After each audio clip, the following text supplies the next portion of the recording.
Beijing, China on Wednesday released fresh details about a new financial regulatory body intended to calm a financial system that in recent years has endured a stock market crash, a huge exodus of money outside the country, and the rapid accumulation of debt. But the details may raise more questions than they answer, and could disappoint those looking for a strong hand to rein in the financial system underpinning the world's second-largest economy.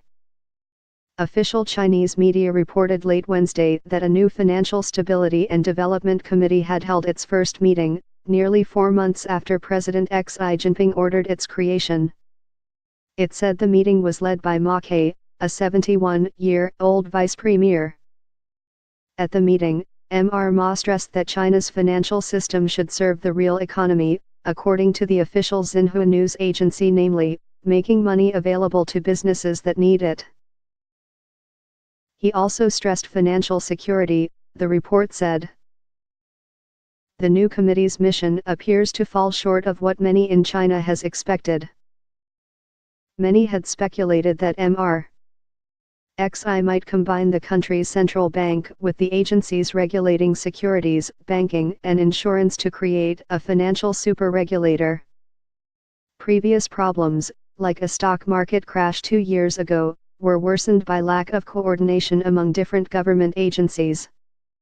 But the commission that emerged seemed more a minnow than a whale. None of the current agencies disappeared, and the commission was merely assigned a small office in a corner of the central bank. Mr. Ma himself is something of a lame duck, being past the age when Chinese officials typically retire.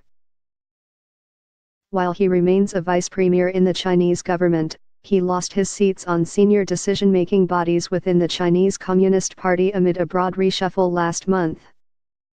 Still, the committee could be strengthened later, or more details may emerge that further outline its powers. The decision to hold the committee as President Trump arrived in Beijing for a meeting with Mr. Xi may be an indication that the Chinese leadership is still focused on the country's financial vulnerabilities, even if a long-term leader to address those vulnerabilities has not yet been chosen. China's stock market crashed 2 years ago, and a subsequent flight of money that shaved about $1 trillion off its vast hoard of foreign exchange reserves, illustrated the weaknesses of the country's financial system. While China has a vast cushion of savings and a still considerable pile of foreign exchange reserves, its financial system has become increasingly reliant on debt. Critics say it also does a poor job of funneling money to small businesses and entrepreneurs who could spark new sources of growth. Zhou Xiaochuan, the governor of the country's central bank for the past 15 years, and who is also expected to retire this winter, has been issuing increasingly dire warnings in recent weeks about the country's mountain of debt, particularly at state-owned enterprises and local governments.